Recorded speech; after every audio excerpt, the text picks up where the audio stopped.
আসেন আসেন গরমের আরাম রসমালাই পাকে পাকে 3 কান আসেন আসেন 4 কান বাইতেছে আসেন আসেন গরমের আরাম ভিটামিনে ভরা পুষ্টিতে ভরপুর আসেন মালে আসেন আসেন আসেন আসেন ভাই আমাকে মালাই দেওয়া ভাই। টাকা দে দে পাক দে 3-4 কান বাদ দে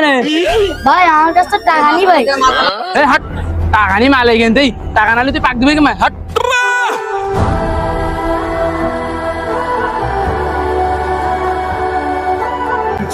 ভাই গরিব মানুষ এখন মালাই যেতেছে দে ওর কাছে মনে হয় টাকা টাকা নি এখন মালাই দে ভাই এখন মালে তার কথা আছে ভাই তুই বলতেছি ভাই ধর লাগে বেড়া আসেন আসেন শালারা আমার এই সাবালের এই ঠান্ডা মালাই দিল কেডা আমার সাবালের ওই 3 দিন আগে ডাক্তারে বলিছে ও ঠান্ডা করে খামানি যাবে না 900 টাকার ওষুধ না আইছি আজ তুই ঠান্ডা দিলি এই